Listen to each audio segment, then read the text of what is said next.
Recording शुरू है। हाँ बेटा, आपको मैंने होमवर्क में कुछ थ्योरी कॉपी में नोट करने को दी थी, कर लिया आपने? नहीं नहीं, भूल गए।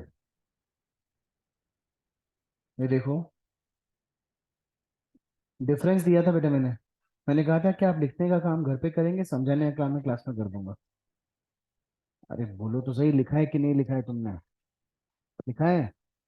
चलो भी चेक करता हूँ।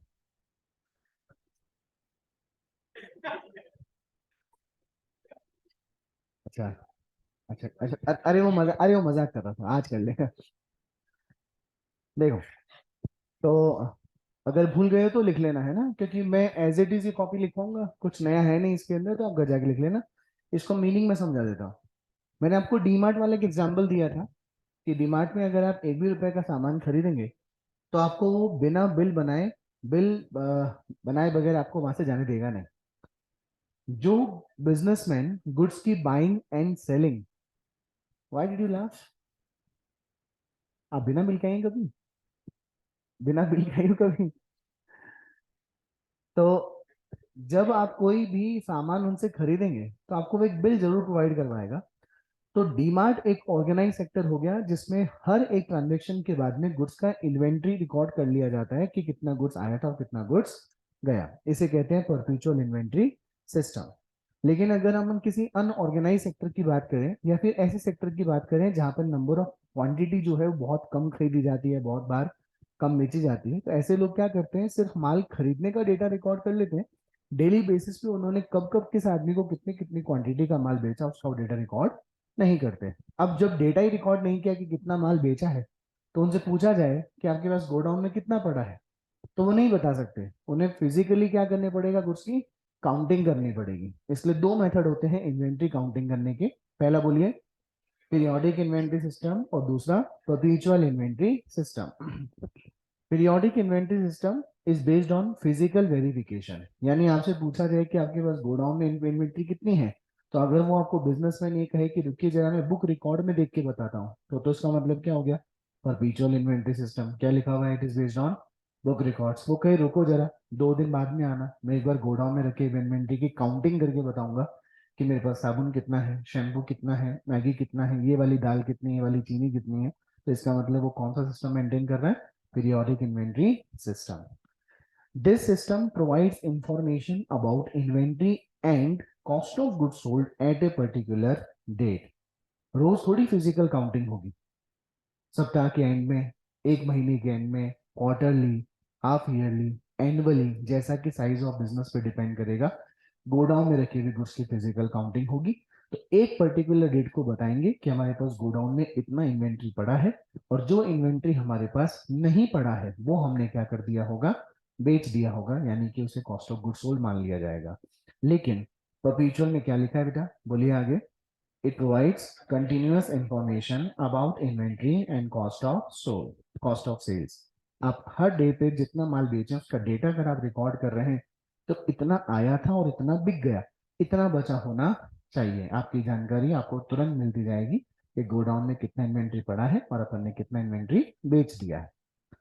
Third, this system determines inventory and takes cost of goods sold as residual figure. Residual figure मतलब बैलेंसिंग फिगर। आपको मैंने जब परसों ये टॉपिक लिखवाया था, तो मैंने थ्योरी में लिखवाया था कि cost of good sold is equals to, copy अगर आप कल देखें तो उसमें ओपनिंग स्टॉक के नीचे नोन लिखा हुआ था, परचेज के नीचे नोन लिखा हुआ था, फिर लेस आपने क्लोजिंग इन्वेंट्री के नीचे लिखा है देखो फिजिकली काउंटेड। इतना था, इतना अपन ने खरीदा, अब हमारे पास इतना ही बचा हुआ है, तो जो नहीं बचा हुआ है वो अपन ने क्या कर लिया होगा? बेच दिया होगा। लेकिन परपेचुअल इन्वेंट्री सिस्टम में देखिए, आपने closing inventory is equals to लिख रखा है, देखो जरा कॉपी में देखो, कॉपी तो लाए होंगे आपने। It directly determines cost of good sold and computes inventory as balancing figure. देखो कॉस्ट ऑफ गुड सोल्ड इन्होंने ऑलरेडी पता कर रखा है, तो opening which is known, purchase which is known, minus क्या लिखा हुआ है? Cost of good sold. भाई इतना आया था, इतना बिका, इनके पास पता है, तो जो बचना चाहिए वो इनका क्या है? Closing stock. Cost of goods sold includes loss of goods as goods not in inventory are assumed to be sold. आपको ध्यान हो, मैं घर से 1000 रुपए लेके निकला था, याद हो आपको? और मैं घर वालों को आके बताता हूँ कि मेरे पास 150 भी बचा है, मतलब मैंने कितना खर्च कर दिया होगा, 850। लेकिन क्या जरूरी है बेटा मैंने 850 रुपए का बेनिफिट उठाया ही होगा? हो सकता है 50 रुपए का नोट डबल चला गया हो किसी को। तो जो वैसे मेरे पास नहीं बचे उसे मैंने मेरा खर्चा मान लिया, लेकिन जबकि खर्चे और नुकसान में डिफरेंस होता है। खर्चा मतलब आपने किसी चीज का बेनिफिट उठाया। क्या बोल रहे हैं बेटा? खर्चा मतलब जिसका बेनिफिट आपने उठाया, और नुकसान का मतलब जिसका बेनिफिट आपने नहीं उठाया। लेकिन अगर अपन परपेचुअल की बात करेंगे, कोई बात नहीं, अपने यहाँ देखो, closing inventory includes loss of goods as all unsold goods are assumed to be in inventory. अब इसका मतलब क्या है? आपके पास 10 लाख रुपए का माल था, और अब आप 8 लाख रुपए का माल बेच चुके हैं। तो 2 लाख रुपए का क्या बचा आपके पास? Closing inventory. अब गोडाउन में जाके देख के आओ कि वास्तव में 2 लाख रुपए का इन्वेंट्री बचा है कि नहीं बचा। देखते हैं हम लोग कि 2 लाख रुपए का ही माल बचा हुआ है, यानी कि there is no abnormal loss. कोई माल चोरी नहीं हुआ या कोई माल हमारे को कम रिसीव नहीं हुआ। लेकिन आप जाके देखते हैं कि 1,95,000 का गुड्स फिजिकली अवेलेबल है, जबकि बुक रिकॉर्ड्स के हिसाब से होना कितना चाहिए? 2 लाख। 5,000 का माल कहाँ गया? या तो हो सकता है, आपने सुना होगा, रिसाव हो जाना। अगर कोई ऑयल का काम करता है या कोई लिक्विड मेटल का काम करता है, तो इधर से उधर, पिलफरिज का नाम सुना होगा, अगर आपने इधर से उधर सामान को रखते हैं तो जो लिक्विड आइटम होता है बेटा वो छलक के बाहर गिर जाता है। ये जो नुकसान हो रहा है, ये हमारे इन्वेंट्री का ही पार्ट हो रहा है कि नहीं हो रहा है? आगे, under this method inventory control is not possible. Possible ही नहीं है। जो माल गोदाम में नहीं पड़ा उसे आपने बिका हुआ मान लिया, जबकि जो माल चोरी हुआ था आपको उसके बारे में नॉलेज होना चाहिए था, कितना माल चोरी हुआ है। आपका ध्यान ही नहीं है, आप तो ये सोच रहे हैं कि जो माल नहीं है वो बिक गया होगा, जबकि जो नहीं बिका है वो माल हमारा नुकसान, लॉस बाई थेफ्ट वगैरह या और किसी कारण से भी अगर माल नहीं बचा है तो उसका हमको अंदाजा होना चाहिए। लेकिन अगर हम लोग ये अंदाजा लगाएं तो कैसे पता करें कि इतना होना चाहिए कितना नहीं है? उसके लिए अपने को इन्वेंट्री कितना आया कितना इन्वेंट्री गया इसका पता होना चाहिए कि भाई 10 लाख का आया था, 8 लाख का बिक गया। चलो गोडाउन में जाके देखते हैं कि 2 लाख का माल पड़ा है कि नहीं पड़ा है। मान लीजिए ही इज स्टोर कीपर, मैंने इसको स्टोर कीपर बनाया। बुक के हिसाब से मेरे पास आया कितना माल? 10 लाख। बुक के हिसाब से कितना माल गया? 8 लाख। तो मेरे को बुक्स कितना दिखा रही है? Closing stock 2 lakh. चलो इसके पास जाके गोडाउन पूछते हैं, माल पूछते हैं, अभी कितना पड़ा है? इसने कहा सर देखिए फिजिकली काउंट कर लेते हैं, माल 2 लाख का ही निकला, बहुत अच्छी बात है। लेकिन अगर माल 1,90,000 का निकला तो मैं इसे तुरंत क्वेश्चनिंग कर सकता हूँ, यार बुक्स के हिसाब से तो इन्वेंट्री कितना होना चाहिए हमारे पास? 2 लाख, और पड़ा कितना है? या तो तुम फटाफट बताओ 1,90,000 क्यों, 10,000 का माल कहाँ गया, वरना मैं एक्शन लूंगा। तो इस पर एक मोरल प्रेशर रहेगा कि अगर कभी भी ऊंच नीच हुई तो मेरे से क्वेश्चनिंग की जा सकती है। थोड़ा इन्वेंट्री को सही सलामत रखने की जिम्मेदारी इसकी बढ़ जाएगी कि नहीं बढ़ जाएगी? आखिरी में, this system is simple and less expensive. Simple and less expensive क्यों सर? गोडाउन में जाना है, इन्वेंट्री की काउंटिंग करनी है, थोड़ी सी मेहनत लगेगी, पैसा तो खर्च होगा नहीं, फिर लेस एक्सपेंसिव हो गया। लेकिन अब डीमार्ट वाले की बात सोचिए, डीमार्ट वाला अगर बिलिंग करके देगा तो एक कंप्यूटर उसने मेंटेन किया हुआ है, स्टेशनरी खर्च हो रही है, इलेक्ट्रिसिटी कंज्यूम हो रही है, और जो वर्कर जो यहाँ पे बिलिंग का काम कर रहा है उसकी भी सैलरी जा रही है कि नहीं जा रही है? तो काम अगर बेनिफिट ज्यादा मिल रहा है तो उसका खर्चा भी क्या होगा? ज्यादा। इसलिए क्या लिखा है देखो, it is a costlier method. और सबसे जो बड़ा डिफरेंस है पीरियोडिक और परपेचुअल में, वो लास्ट पॉइंट में लिखा है, मेरे साथ बोलेंगे पीरियोडिक में क्या लिखा है। Periodic system requires closure of business for counting of inventory. Yes. आप कभी भी किसी बिजनेसमैन के पास जाके पूछिए जो माल आने और जाने का हिसाब किताब नहीं रखता, उसे पूछो कि बताओ भाई साहब आपकी गोडाउन में कितना यूनिट पड़ा है, तो वो आपको तुरंत आंसर नहीं देगा। वो कहेगा मुझे इन्वेंट्री की क्या करनी पड़ेगी? फिजिकल काउंटिंग करनी पड़ेगी। और फिजिकल काउंटिंग करते समय क्या आप अपना बिजनेस कंटिन्यू कर सकते हैं क्या? इधर तो आप माल गिन रहे थे, इधर माल आ गया, फिर आपने माल की काउंटिंग शुरू करी, इधर माल आपने बेच दिया। तो आप कभी किसी भी पर्टिकुलर फिगर पर पहुंच ही नहीं सकते।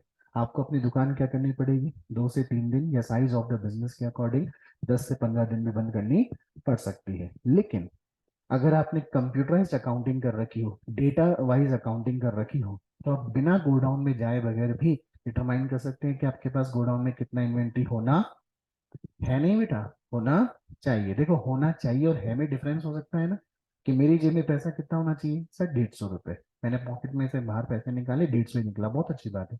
लेकिन पॉकेट में से पैसे निकाल के देखता हूँ कि 120 रुपए ही है, यानी 30 रुपए का डिफरेंस आ सकता है कि नहीं आ सकता है? तो होना चाहिए। इसमें क्या लिखा है? बोले इस लाइन को, inventory can be determined without affecting the operations of the business. चलो फटाफट बोलिए, आप नोट कर लोगे थ्योरी के अंदर ही। हम्म, चलो लिखना शुरू करो आगे, यहाँ से हमारा प्रैक्टिकल पोर्शन शुरू होगा चैप्टर का। Methods of inventory valuation, methods of inventory valuation.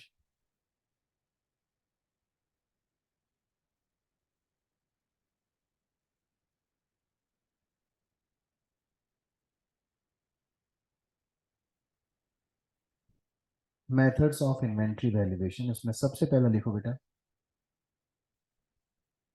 FIFO, first in first out method, first in first out. फिर आएगा LIFO, last in first out.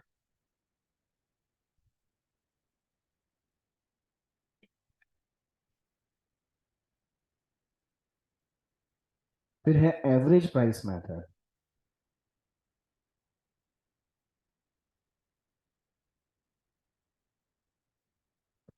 Weighted average price method.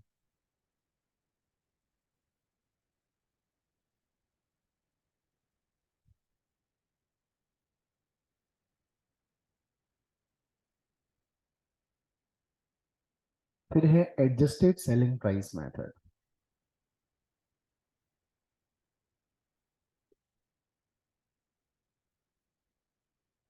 और फिर फाइनली है बेटा specific identification method.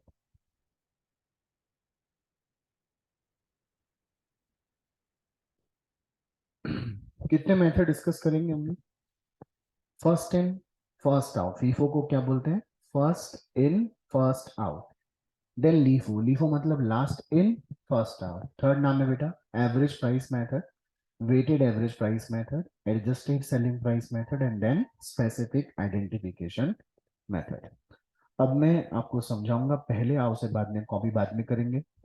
देखो बेटा, जब inventory की कंटिन्यूअस रिकॉर्डिंग होती है तो एक स्टोर रजिस्टर बनता है या फिर एक स्टोर लेजर बनता है।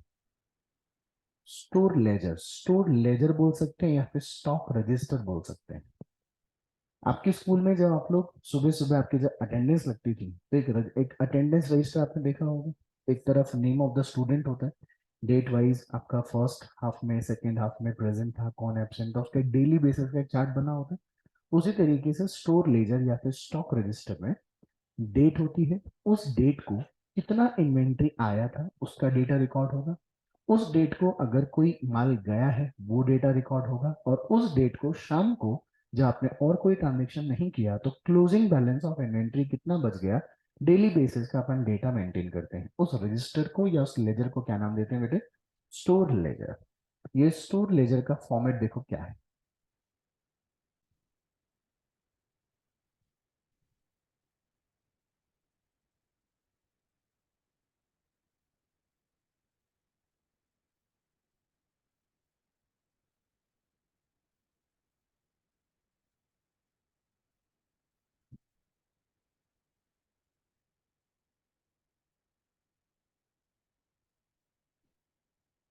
फिर मेरे पास जगह काफी बड़ी थी इसलिए डेट कॉलम काफी बड़ा बन गया। बाकी आप अपनी कॉपी में जैसे आपकी जगह हो वैसे आप लोग कॉलम बनाएंगे।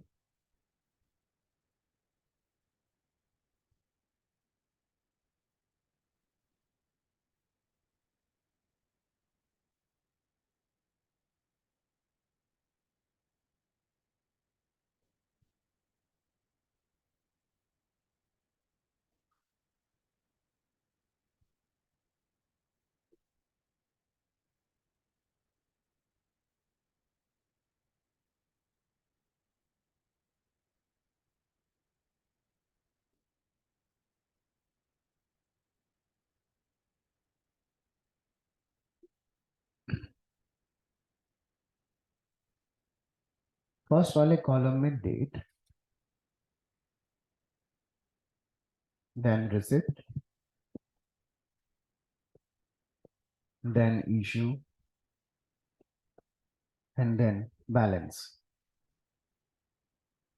Quantity, rate, amount, quantity, rate, amount, then quantity, rate, and amount. Q for quantity, R for rate, A for amount.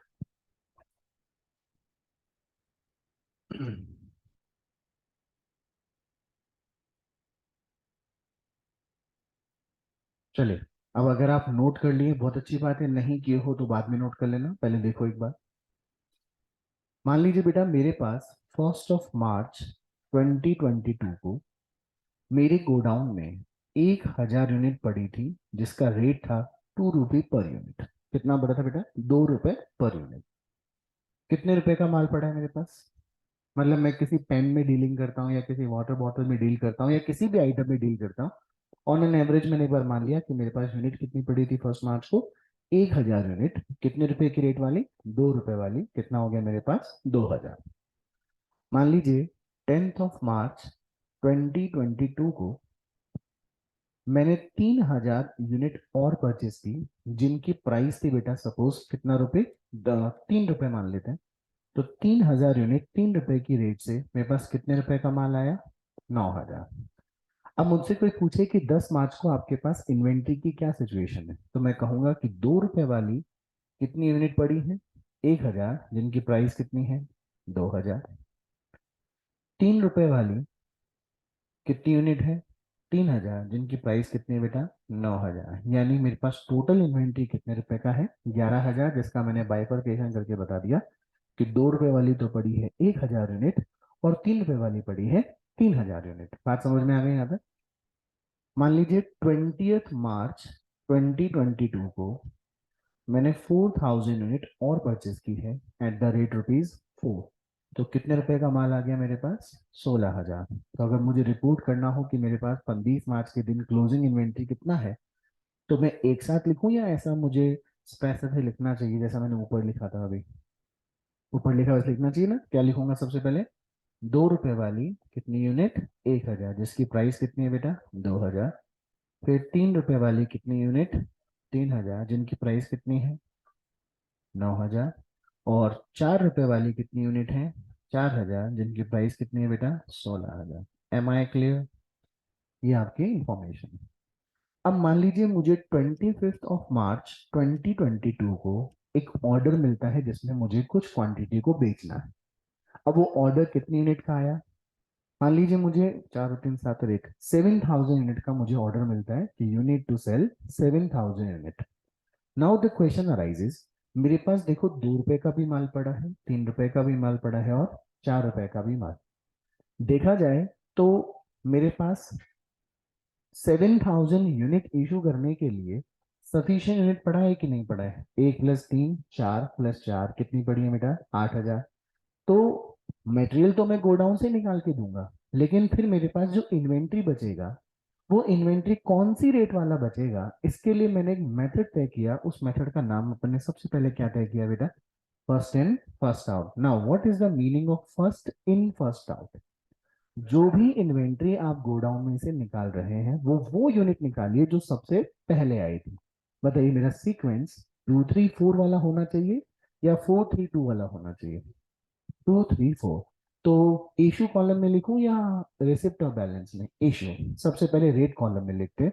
Rate में सबसे पहले कौन सी रेट लिखूं? 2। 2 वाली 7,000 लिखूं या 1000? क्योंकि मेरे पास अवेलेबल ही कितनी है बेटा? 1000। Very good answer. अच्छा, अब किसका नंबर आएगा? 3 का। 3 वाली बोलिए कितनी?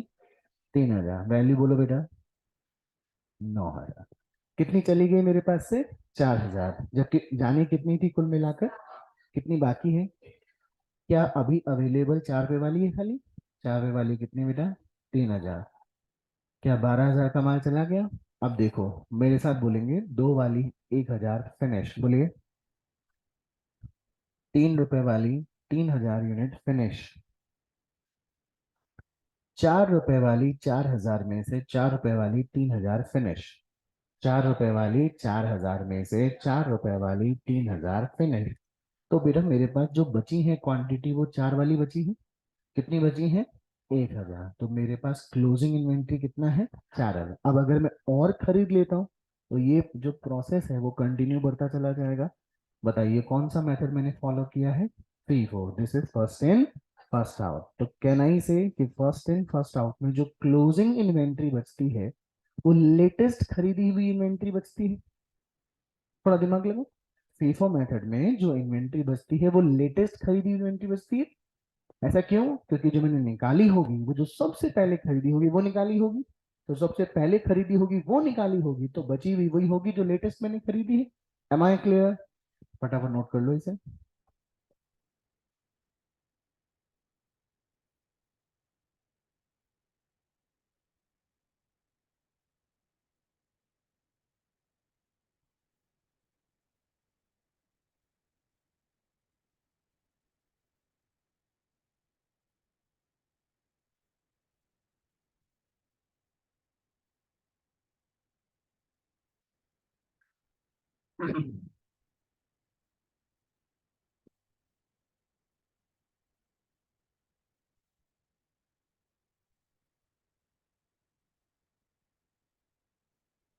इसी इसी फॉर्मेट से हम लोग FIFO के बाद में LIFO भी समझ लेंगे, एवरेज भी हो जाएगा और वेटेड एवरेज भी हो जाएगा।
लिख लिया?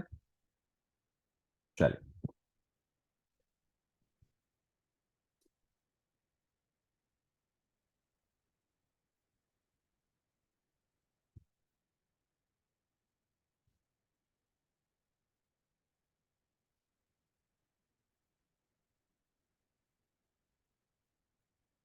डन। बेटा अगर यही मेथड FIFO की बजाय क्या रखा होते हम लोग? LIFO, तो फिर कहानी में चेंज क्या होता? अच्छा, चेंजेस कहाँ से आते? रिसिप्ट में तो कोई चेंज नहीं आता, क्योंकि जब हम लोग यूनिट बेचेंगे तभी अपने को तय करना पड़ेगा कि अपन लोग कौन सी यूनिट बेच रहे हैं। तो लीफो में सीक्वेंस जो 2 3 4 हम लोग फॉलो कर रहे थे, क्या उसका जस्ट रिवर्सल हो जाएगा? सबसे पहले बताइए कौन सी रेट वाला माल भेजूं? 4 वाला। 4 वाला कितना बेटा? 4000। कितने रुपए का? 16,000। फिर आगे कितना? 3 रुपए वाली कितनी यूनिट? कितने रुपए का माल? 9,000। अच्छा, जितना इशू करना था इशू कर दिया मैंने। 4 रुपए वाली 4 पूरी फिनिश हो गई, 3 रुपए वाली 3 पूरी फिनिश हो गई बेटा।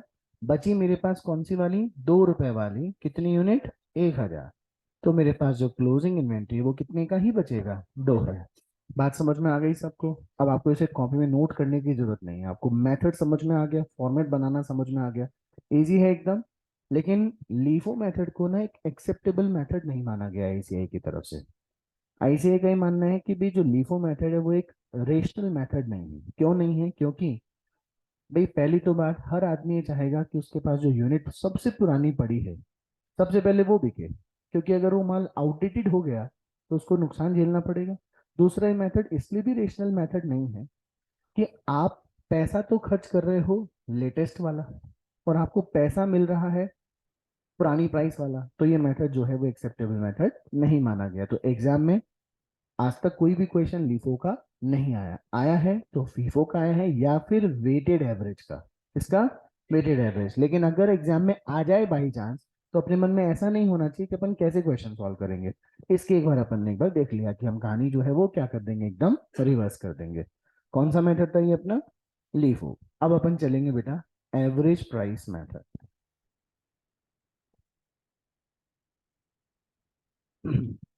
देखिए एवरेज प्राइस मेथड में सिचुएशन कैसे चेंज होती है। आप लोग ट्वेल्थ क्लास में गुडविल की कैलकुलेशन करके सीख के आए हो ना। जब हम लोग को 3-4 साल के प्रॉफिट्स गिवन होते हैं तो अपन सभी प्रॉफिट्स का टोटल लगाते हैं और जितने साल के प्रॉफिट गिवन होते हैं उसे डिवाइड कर देते हैं and we find the average profit for the year. Average rate का मतलब क्या होता है? आपके पास गोडाउन में पहले से कितने रुपए का माल पड़ा हुआ था? 2 रुपए की रेट का माल पड़ा हुआ था। Am I clear? आपने बेटा फिर कितने का माल खरीदा? 2। तो आपके पास कितने यूनिट्स, कितनी रेट्स का माल हो गया है? 2 रेट का माल, जिसकी एवरेज रेट निकालें तो 2 + 3, 5 हो गया टोटल। ये 5 कितनी रेट्स का टोटल है? 5/2। बताइए एवरेज रेट कितनी निकल कर आ गई? 2.5। अच्छा पहले कितनी यूनिट अवेलेबल थी और कितनी खरीद ली? तो आपके पास 2.5 रुपए की ऑन एन एवरेज का माल कितना पड़ा है? 4,000, जिसकी टोटल प्राइस कितने रुपए की है? 10,000। बात समझ में आया एवरेज प्राइस का मतलब क्या हुआ? अच्छा आगे फिर आपने कौन सी रेट का माल खरीदा? पहले से कितने का पड़ा था? 2। 2.5 को नहीं देखना बेटा, 2.5 तो एवरेज रेट है, अपने को तो जो रेट्स है उनका एवरेज निकालना है। पहले कितने का माल पड़ा था? 2। फिर कितने का खरीदा? फिर कितने का खरीदा? चलिए 4 + 3 + 2, 9 हो गया क्या बेटा? 4 + 3 7 + 2, ये 9 जो टोटल आ रहा है वो सिंगल रेट वाले का आ रहा है कि डबल रेट वाले का आ रहा है कि ट्रिपल रेट का आ रहा है? तो 9/3, तो आपके पास एवरेज रेट जो निकल कर आ गई वो कितनी निकल कर आई बेटा? 3। माल पहले कितने का था और कितना खरीद लिया आपने? क्या आपके पास कुल मिलाकर 8,000 यूनिट बच गई बेटा? 8,000 यूनिट की एवरेज प्राइस रेट कितनी है? 3 रुपए। कितना माल हो गया? 24,000। आ गई बात समझ? आपको 25 मार्च को कितना यूनिट इशू करने का ऑर्डर मिला था? 7,000। अब बताइए मैं 2 3 4 लिख सकता हूँ क्या? क्योंकि मैं फीफो लीफो नहीं फॉलो कर रहा, मैं कौन सा मेथड फॉलो कर रहा हूँ? आपको एवरेज प्राइस 3 रुपए दिखाई दे रही है? फटाफट बोलिए कॉलम में कितना लिखूं? 3 रुपए। कितनी यूनिट बेटा? 7,000। 7,000 × 3 बराबर कितना? 21,000। Am I clear? आपके पास गोडाउन में कितनी यूनिट अवेलेबल थी? कितनी बेच दी बेटा? कितनी बची होंगी? 1,000। कितनी वाली? 3 वाली। कितने रुपए का माल आ गया? 3,000। बात समझ में आ गई? एवरेज प्राइस मेथड को भी एक रेशनल मेथड नहीं माना जाएगा। क्यों नहीं माना जाएगा? बेटा आपने सिर्फ प्राइसिंग का ही एवरेज किया है, आप क्वांटिटी को तो ध्यान में ही नहीं रखे। कैसे? जब आपने यहाँ 2.5 रुपए लिखा था तो 2.5 रुपए की रेट में 2 रुपए वाली की रेट और 3 रुपए वाली की रेट दोनों का एवरेज निकाला था। लेकिन सोचिए कि 2 रुपए वाले की रेट तो कितनी थी और 3 वाले की रेट जस्ट इसकी ट्रिपल हो गई कि नहीं हो गई? तो आपने वेट यानी क्वांटिटी को तो ध्यान में ही नहीं रखा। दूसरी बात, एवरेज हो जाने से अगर कहीं पर भी एक रेट बहुत हाई हो जाए या एक रोड अगर बहुत कम हो जाए तो उसका एवरेज एकदम बिगड़ जाता है कि नहीं बिगड़ जाता है? कैसे? मान लीजिए मैं क्लास में पूछता हूँ कि बेटा इधर जो बच्चे बैठे हैं इनका 12th क्लास का एवरेज परसेंटेज बताइए, इधर जो बच्चे बैठे हैं उनका एवरेज परसेंटेज बताइए। तो इधर लोगों ने कहा 90%, इधर लोगों ने कहा 50%। तो मेरे को साफ साफ पता चल रहा है कि ये अबव, ये इंटेलिजेंट कैटेगरी के स्टूडेंट हैं और ये बिलो एवरेज स्टूडेंट है। लेकिन मैं क्लास में आके पूछूं कि इस क्लास की एवरेज परसेंटेज कितनी है पूरी क्लास की, तो 90 + 50 कितना हो गया? 140। 140 डिवाइड बाई 2 करो कितना हो गया? 70। इनको आपके कारण नुकसान हो गया और आपको इनके कारण फायदा हो गया, तो कभी किसी का भी एक्चुअल असेसमेंट नहीं हो सकता। एम आई क्लियर बच्चा लोग ना? तो ये हमारा कौन सा मेथड था? Average price method. तो फिर कौन से मेथड को सही मेथड माना गया? जैसा मैंने अभी भी बोला, एक तो कौन सा मेथड था? फीफो। फीफो मेथड को हम लोग सही मेथड मानेंगे। और इसके अलावा आता है फिर एक वेटेड एवरेज। एग्जाम में जो आपके क्वेश्चन आएंगे वो या तो फीफो में से आएंगे या फिर वेटेड एवरेज में से। देखो ये कैसे आएगा।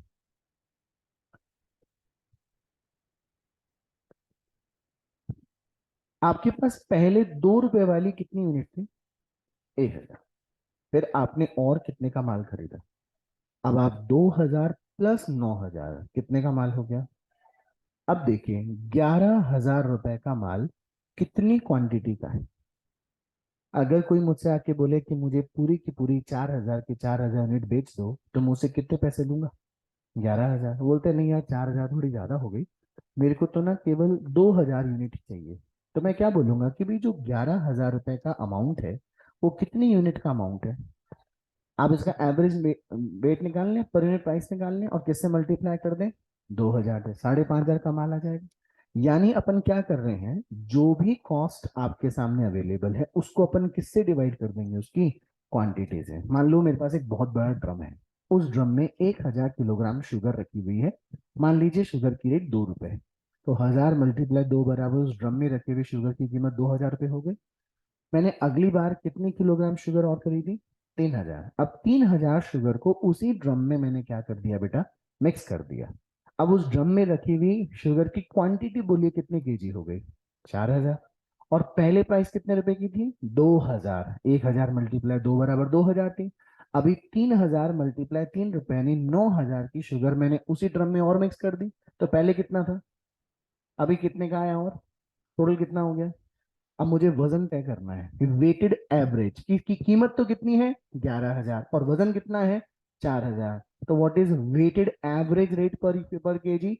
11,000 डिवाइड बाय 4,000 पर किलोग्राम की रेट ये निकल कर आएगी। Use calculator.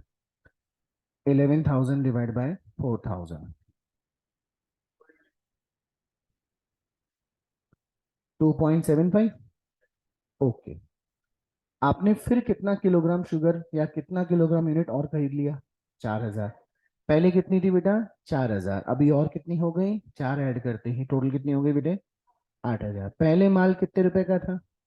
आपने और कितने का खरीदा? 16,000। तो आपके पास कुल मिलाकर 27,000 रुपए का माल आ गया बेटे। अब अगर मुझे वेट से डिवाइड करना हो तो मेरी वेटेड रेट निकल कर आएगी 27,000 डिवाइड बाई 8,000, 3.375। तो मैं एक बार 3.38 कर दूं अप्रोक्सीमेट। करेक्ट। कितनी किलोग्राम कितना यूनिट मुझे इशू करने का ऑर्डर मिला? क्या मैं 234 लिखूं? नहीं, मेरे पास कौन सी रेट का माल पड़ा है? Weighted average rate 3.38। तो 7,000 मल्टीप्लाइड विद 3.38 मल्टीप्लाई करो, देखें। 23,600, 660 बोल रहे हैं। 23,660। अच्छा बेटा, 8,000 में से अगर 7,000 यूनिट चली गई तो कितनी बची मेरे पास, जिसकी वेटेड एवरेज रेट कितनी है? 3.38। देखो कितने का हो गया? 3,380 रुपए का माल रह गया क्या मेरे पास? ये मेरी कौन सी रेट निकल कर आ गई? Weighted average rate. एग्जाम में अगर क्वेश्चन आएगा तो किसका आएगा? या तो फीफो का या फिर वेटेड एवरेज का। बाकी अगर लीफो का आ जाए, एवरेज का आ जाए, तो दैट वी हैव कंसिडर्ड। अब आप देखो ध्यान से, आपको इलस्ट्रेशन नंबर 1 के बाद में सेकंड, थर्ड, फोर्थ और फिफ्थ कितने बोले आपको मैं? Second, third, fourth, fifth, 4 illustration बोले। चारों इलस्ट्रेशन मेरी तरफ से तो नहीं करने। आपकी इच्छा हो तो करना, नहीं हो तो मत करना। क्यों?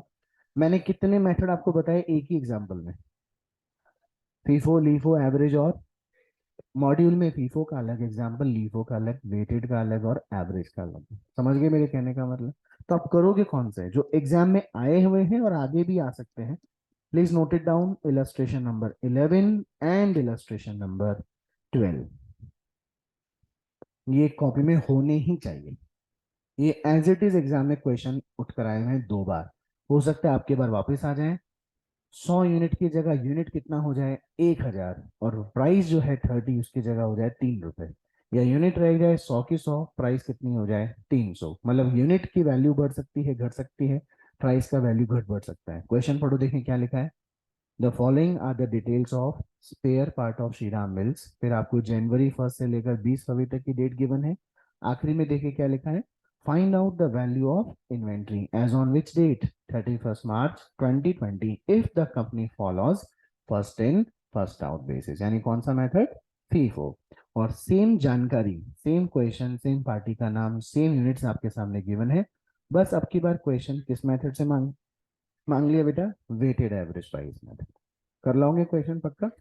चलिए जहाँ पे भी आपके पास लिखना आप शुरू करें।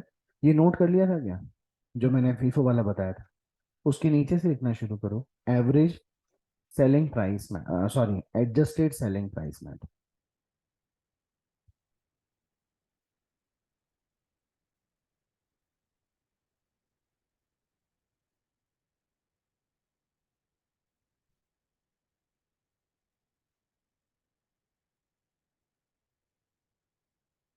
एडजस्टेड सेलिंग प्राइस मेथड, इसकी थ्योरी लिखी।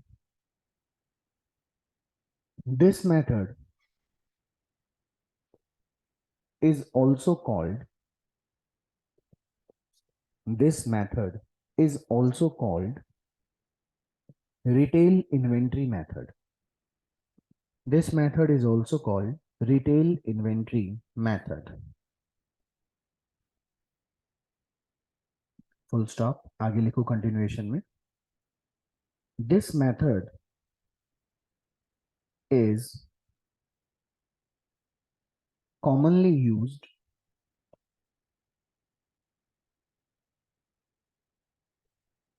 this method is commonly used in those businesses, in those businesses where the inventory, where the inventory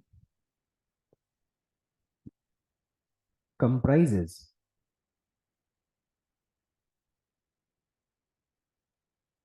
those items, comprises those items, the cost of which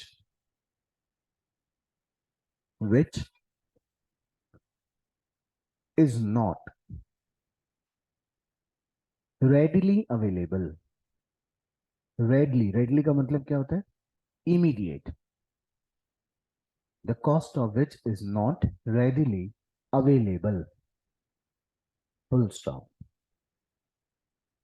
To ascertain the cost of inventory,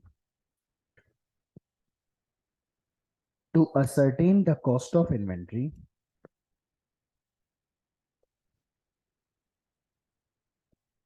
a margin of gross profit, to ascertain the cost of inventory,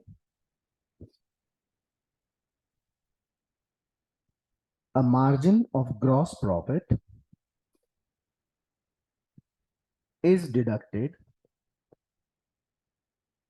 a margin of gross profit is deducted from the selling price of the inventory, from the selling price of the inventory, full stop. आगे लिखो, such margin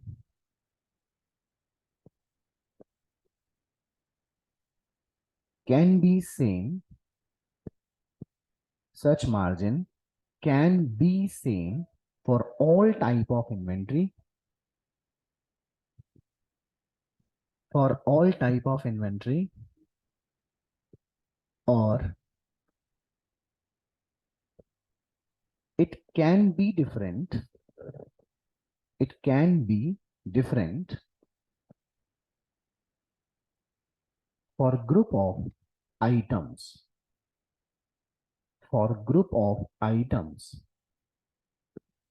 of inventory, full stop. इसकी reading लगाइए, बोल के लगाइए, बोलिए। Now रुको, this method is also called a retail inventory method. Retail inventory, बेटा बिजनेसमैन कैसे अपनी गुड्स को बेच सकता है? मैन्युफैक्चरर बन के वो सबसे पहले होलसेलर को माल बेचेगा। होलसेलर किसको देगा? रिटेलर को। बेटा मैन्युफैक्चरर और होलसेलर में एक खास बात यह है कि मैन्युफैक्चरर एक स्पेसिफिक तरह का प्रोडक्ट बनाता है, एक बनाता है या दो बनाता है या तीन चार बना सकता है, उसकी कैपेसिटी पे डिपेंड करता है। होलसेलर क्या करता है? मैन्युफैक्चरर से बल्क में गुड्स खरीदता है और बल्क में ही क्या करता है? रिटेलर्स को माल बेचता है। तो होलसेलर भी क्या करता है? या तो एक तरह का प्रोडक्ट ही खरीदता है और उसी तरीके को बेच दे, बिकॉज बल्क में खरीदा है तो पैसा भी बहुत चाहिए। तो उस पर्टिकुलर प्रोडक्ट को खरीदने के लिए उसका जो पैसा था वो कंज्यूम हो चुका होता है, कैपिटल कंज्यूम हो चुकी होती है। लेकिन रिटेलर जो है, रिटेलर के पास अगर आप चॉकलेट लेने जाएंगे तो 50 तरह की अगर कंपनीज इंडिया में अपना माल बेचती है तो 50 तरह का प्रोडक्ट क्या मिलेगा कि नहीं मिलेगा? आप सोप लेने जाइए, कोई साबुन लेने जाइए, सोप या डिटर्जेंट लेने जाइए, तो रिटेलर के पास आपको रिन भी मिलेगा, व्हील भी मिलेगा, टाइड भी मिलेगा, और 50 तरह की कोई कंपनी है, हर तरह का प्रोडक्ट आपको मिलेगा। अगर आप कोई टूथपेस्ट खरीदना चाहते हैं तो जो भी कंपनी इंडिया में प्रोडक्ट करके अपने को माल बेचती है, रिटेलर के पास हर तरह का माल मिलेगा कि नहीं मिलेगा? तो रिटेल इन्वेंट्री मेथड को भी क्या नाम दिया जाता है? Adjusted selling price method is also known as retail inventory method. आगे पढ़ो क्या लिखा है। This method is commonly used in those businesses where in the inventory comprises of those items the cost of which are not readily available. अब आप जिस भी shopkeeper से सामान खरीदते हैं उसके बारे में एक बार सोचिए। जिस भी शॉपकीपर से आप सामान खरीदते हैं, जैसे मेरे घर के बाजू में एक गुलाब किराना स्टोर नाम से एक दुकानदार है, उसके पास आप देखेंगे, आप अपने बारे में सोचिए, मैं मेरे बारे में बता रहा हूँ, कि हम उसकी जब शॉप पे चढ़ते हैं तो आपको 50 तरह की चीजें अलग अलग बिक्री हुई दिखाई देती हैं। आप अगर उसके पास कोई मान लीजिए, मैंने जैसे बताया था, सोप वाला एग्जाम्पल दिया था, टूथपेस्ट वाला एग्जाम्पल दिया, तो जो मैं उसे कहूंगा वो लाके दे देगा।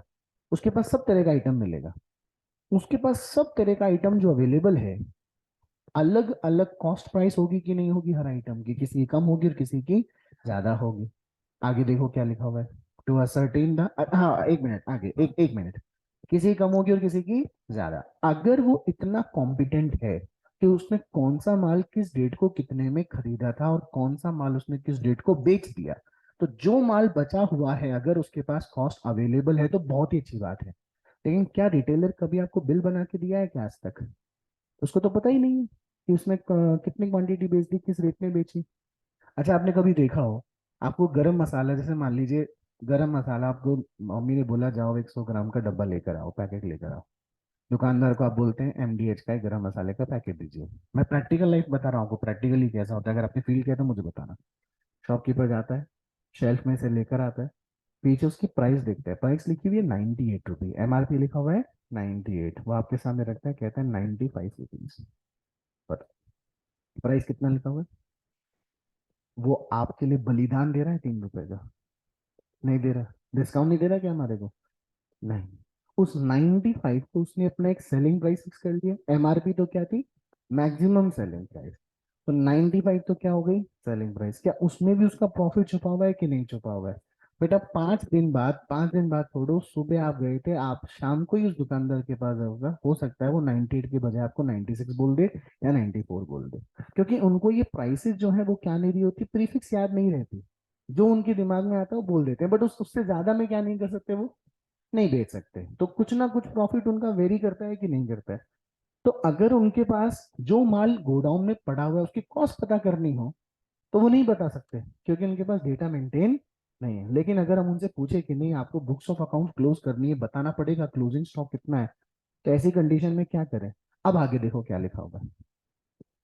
To ascertain the cost of inventory, a certain margin of gross profit is deducted from the selling price of inventory। देखो, मैंने कहा मैंने एक पेन कितने में खरीदा? 20 रुपए का मैं प्रॉफिट कमाया हूं, बताइए मैंने कितने में बेचा होगा? बहुत सिंपल सा क्वेश्चन था मेरा। सर आपने 100 में खरीदा, 20 रुपए का प्रॉफिट कमाया, तो कितने में बेच दिया आपने?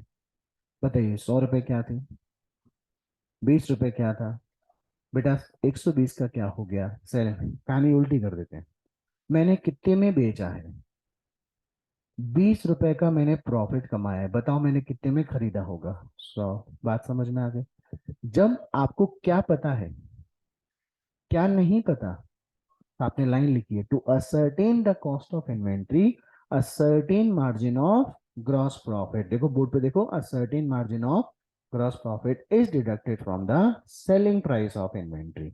इस रिटेलर को कितने में खरीदा वो याद होना हो, कितने में वो बेचने वाला है वो हमेशा याद रहेगा कि नहीं रहेगा, क्योंकि उसने खरीदने का काम एक बार किया था, लेकिन बेचने का काम पूरे 12 महीने बेचने का काम करेगा कि नहीं करेगा। तो जो भी उसके पास गोडाउन में क्या रखी होगी बेटे, क्लोजिंग स्टॉक रखा होगा, उसके उसे कॉस्ट प्राइस भले याद होना हो, क्या याद होगी, अब कॉस्ट पता करनी हो तो वो सेलिंग प्राइस तो आपको पता है। अब उसे पूछ लिया जाए कि आप ऑन एन एवरेज कितना प्रॉफिट कमा के चलते हैं, बोले आप ऐसा तो नहीं पता, बोले नहीं ऑन एवरेज बताओ, बोले ऑन एन एवरेज हम लोग सेल्स का 15% कमाई लेते हैं, यानी हम लोग 15 लाख का माल बेचते हैं तो हमको 10% या 15% उसका प्रॉफिट हो ही जाता है। तो सेलिंग प्राइस में से आप सेलिंग प्राइस का कितना परसेंट लेस कर दो, बताओ सेल्स में से क्या लेस कर दिया आपने, प्रॉफिट, फटाफट बताइए क्या निकल के आ गई, कॉस्ट प्राइस। बात समझ में आ गई। लास्ट में ये लिखा है देखो मैंने कि to ascertain the cost of inventory a certain margin, बोलो मेरे साथ, a certain margin of gross profit is deducted from the selling price of and. और एक आखिरी लाइन और भी इंपॉर्टेंट है, this margin of gross profit can be the same for all type of inventory और it can be different for the group of items of inventory. आपका shopkeeper जो है वो हर तरह की इन्वेंट्री पे क्या करता है, 10% का प्रॉफिट कमाता है, लेकिन कभी कभी कुछ प्रोडक्ट ऐसे निकल कर आते हैं जो हाईली डिमांडेबल होते हैं, तो वहां पर प्रॉफिट की रेट क्या हो जाती है, बढ़ जाती है। या फिर कुछ प्रोडक्ट ऐसे होते हैं जो साल में बहुत ही कम बिकते हैं, तो अगर उसके पास माल पड़ा हुआ रह गया और वो बिक नहीं रहा है तो अपना प्रॉफिट का मार्जिन तुरंत कम कर देगा कि नहीं कर देगा। तो अगर आपने सेम प्रॉफिट कमाया है तो सभी इन्वेंट्री के ऊपर सेम प्रॉफिट का मार्जिन लेस कर दो। आपको लगता है कि नहीं इन 70% गुड्स में तो मैं 10% कमाता हूँ, इस 15% गुड्स में 20% कमाता हूँ, इस बची 15% में मैं 5% ही कमाता हूँ, तो 70 वाली पे वो परसेंटेज, 15 वाली पे ये परसेंटेज, बाकी बची 15 वाली पे ये परसेंटेज। बेसिक हमारी बात ये है कि हमारे टॉपिक का नाम देखो क्या लिखा हुआ है और हम क्या आइडेंटिफाई करना चाहते हैं, कॉस्ट प्लस प्रॉफिट क्या निकलता है, तो बेटा सेल्स माइनस प्रॉफिट क्या निकल जाएगा, मैं किस प्राइस को एडजस्ट कर रहा हूँ, सेलिंग प्राइस, क्या एडजस्ट कर रहा हूँ उसमें से, profit, to determine the cost of inventory. कल जब मिलेंगे तो हम लोग इलस्ट्रेशन नंबर 6 और 7 कल डिस्कस करेंगे। एक बार 7th इलस्ट्रेशन आप खाली रीड कर लो, from the following information calculate the, क्या लिखा हुआ है, मतलब कितने पैसा आपने देके खरीदा था, of which inventory, closing inventory, using which method, adjusted selling price method. Question में देखिए क्या लिखा है, अगर एट सेलिंग प्राइस नहीं लिखा होता बेटा, अगर क्वेश्चन में ये नहीं लिखा होता एट सेलिंग प्राइस, तो यही हमारे इस क्वेश्चन का आंसर होता कि नहीं होता, क्योंकि इन्वेंट्री का वैल्यूएशन तो उसकी कॉस्ट प्राइस और एनआरवी वेचेबल्स लेस पे ही तो होता है ना। लेकिन नाटक क्यों है कि आपको क्वेश्चन में तो क्या गिवन है, इस 50,000 में से प्रॉफिट का परसेंटेज लेस करना है, जो प्रॉफिट जैसे मान लो 10% है, मैंने यूं ही बोल दिया 10% है, तो 50,000 तो क्या है सेलिंग प्राइस, इस 50,000 का 10% बोले तो 5,000 हुआ क्या, 50,000 माइनस 5,000 बराबर आपकी इन्वेंट्री का क्लोजिंग इन्वेंट्री 45,000 आएगा कि नहीं आएगा। चलो कल डिस्कस करेंगे।